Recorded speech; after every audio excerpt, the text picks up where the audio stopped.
On the phone right now, we've got Diana Daniels. She is a resident of Barcelona. She is currently in lockdown. She is at her office in Barcelona. Diana, it's Susanna in Toronto. Can you hear me?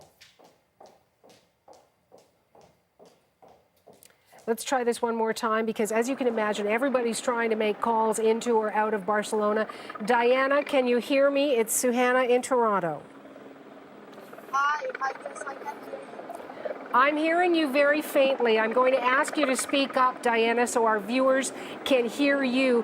What is your status right now?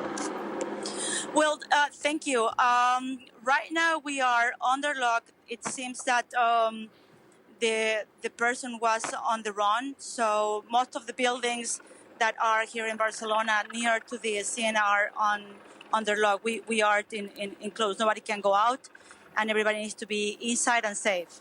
You are at your office, and I understand this does not look out over the square, but what did you see? What did you hear when this unfolded about 60 minutes ago?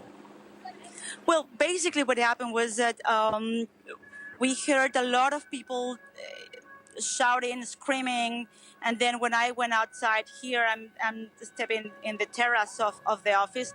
As you can see, basically there's kind of like, this is Paseo de Gracia, which is one of the main avenues in Barcelona, and that connects directly to Plaza Catalunya and Las Ramblas, where everything happened.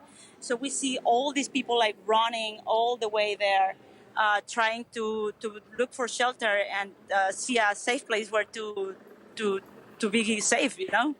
And as they were screaming, were you hearing any car crashes or what could have sounded like bullets fired or any police sirens? Well, yeah, of course the police sirens were like sounding immediately, and then we heard, I don't know if it was shots or what. We didn't even know what was it. Barcelona is a very safe city. It's actually very local, very it's easy to live here, very multicultural. So you could find that people will start running and away from it. And a lot of tourists, it's a very touristic area. So it was just super frightening to see all of that. All the phones start ringing immediately, trying to see like if everybody was okay. That's when we actually heard that it was a guy that ran over like a lot of people, because we didn't know exactly what happened. We just heard like all the noise and then screaming and then people trying to get into a building safe. And you probably, Diana, tried to reach colleagues or make sure that family members were safe. What are you hearing from the people around you? Well, basically what we are hearing is that the guy is on the run, that he took shelter into a Turkish restaurant with hostages and people.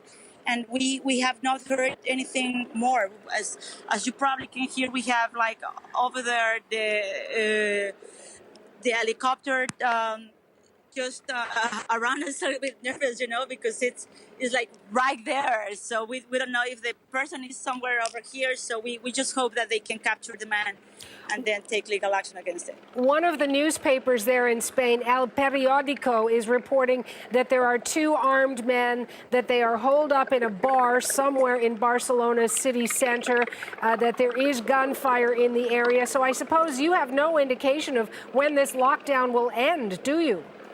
No, we don't know.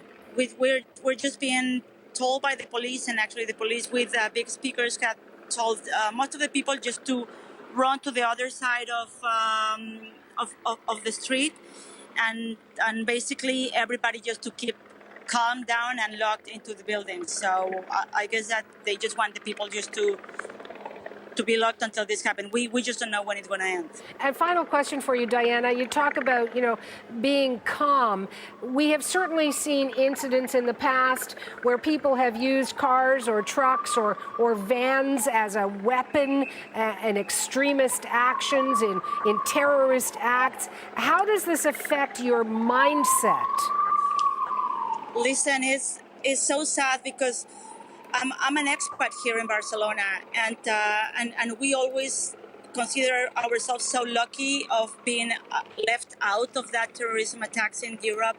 That is just unbelievable. There's a big community of people living here.